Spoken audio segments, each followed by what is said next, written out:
A poor boy is throwing stones at a car. A police officer immediately arrives, pushes the boy, and he falls down. The officer angrily asks what he is doing. The poor mute boy uses gestures to explain that there is money lying inside the car. When the police officer sees the money, he becomes greedy and thinks about stealing it. He tries to open the car door, but it is locked. The poor boy notices that the car keys are nearby and picks them up. The police officer quickly snatches the keys from him and opens the car. He calls out to the girl, but she is asleep.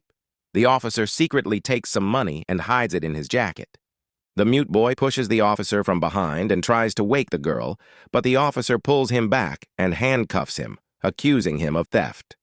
Soon, another policewoman arrives and asks what is happening. The greedy officer blames the mute boy for stealing the money. They take the boy aside and search him, but find nothing. The boy points toward the greedy officer. Meanwhile, the girl checks the camera installed in her car using her mobile phone. The truth is revealed. The greedy officer was the real thief. The policewoman scolds him, saying he should be ashamed of himself for doing this while wearing a police uniform. He returns all the money and is dismissed from his job. The girl apologizes to the mute boy and offers him money, but he refuses to take it.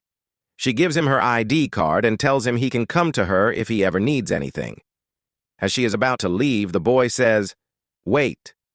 The girl becomes angry and says, "So you were pretending to be mute?" The boy explains that the policewoman had assigned him this role to help catch the corrupt officer. The girl then offers him a job at her hotel instead of living on the streets. The next morning, he arrives at her hotel and she explains his duties and gives him a uniform. He happily starts his new job. Later, the former greedy officer comes to the hotel. They recognize each other. The ex-officer grabs the boy's collar, but the girl steps in and tells him to leave because the boy works at her hotel now. The former officer admits he has already been punished and lost his job. He apologizes to both of them, and they forgive each other. How did you like our video? If you liked it, please leave a comment for the sake of your mother.